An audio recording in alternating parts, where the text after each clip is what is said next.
આખો દિવસ કામ કર્યા પછી ડોક પર બહુ જ દુખાવો થવા લાગે. હાથ સૂનો પડી જાય અને સોય ચૂભતી હોય એવું લાગે. Hi, this is doctor Prachi Bansali, your physiotherapist, અને આને સર્વાઇકલ રેડિક્યુલોપથી કહેવાય, જેમાં ડોકનો દુખાવો હાથ સુધી જાય, હાથ ભારે લાગે, નબળાઈ અથવા વીકનેસ લાગે અને સોય ચૂભતી હોય એવું લાગે. સર્વાઇકલ રેડિક્યુલોપથી ઘણા કારણોસર થાય છે. એક સામાન્ય કારણ છે ડિસ્કનો ઘસારો, એટલે કે ડીજનરેટિવ ડિસ્ક ડિઝીઝ. ડિસ્ક ઘસાઈ જાય ત્યારે હાડકામાં વચ્ચેનું અંતર ઘટે છે અને નસ પર દબાણ પડે છે. આથી ડોક, ખભા કે હાથમાં દુખાવો થવા લાગે છે. જો ડોકની ડિસ્ક સરકી જાય અથવા ફાટી જાય, એટલે કે ડિસ્ક હર્નિએશન, તો તે નજીકની નસ પર દબાણ કરે છે. તેથી ડોક, ખભા કે હાથમાં દુખાવો અથવા નબળાઈ અનુભવાય છે. ડોકની રીઢમાં જગ્યા ઓછી થાય, એટલે કે સર્વાઇકલ સ્પાઇન સ્ટેનોસિસ, ત્યારે પાછળના જોઇન્ટ્સ કઠણ થઈ જાય છે અને નસો પર દબાણ કરે છે. આ કારણે ગળાથી હાથ સુધી દુખાવો થઈ શકે છે અને નસની અસરની જગ્યાએ લક્ષણો બદલાય છે. જો C6 નસ પર દબાણ આવે તો તમને ડોકમાં દુખાવો થશે. આ દુખાવો ડોકથી ખભા સુધી જશે, પછી બાયસેપ્સમાંથી પસાર થઈને હાથના આગળના ભાગમાં જશે અને અંતે અંગૂઠા તથા પહેલી આંગળી સુધી પહોંચશે.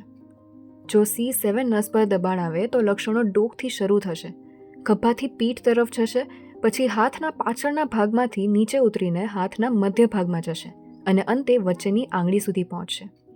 જો C5 નસ પર દબાણ આવે તો ગળામાં દુખાવો થશે અને ખભા સુધી ફેલાશે.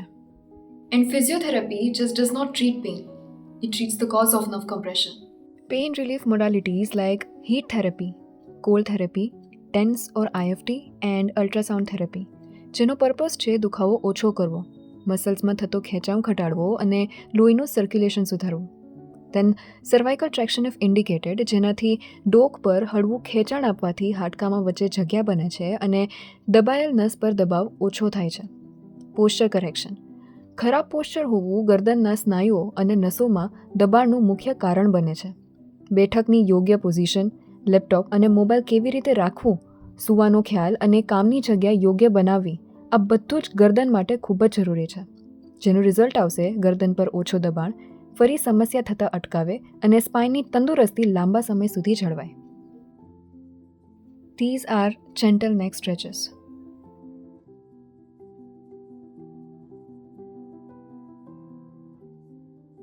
Then comes mobility exercises, nerve gliding and strengthening exercises as advised by your physiotherapist. હવે ફિઝિયોથેરાપી દરમિયાન આ બાબતોને ટાળો.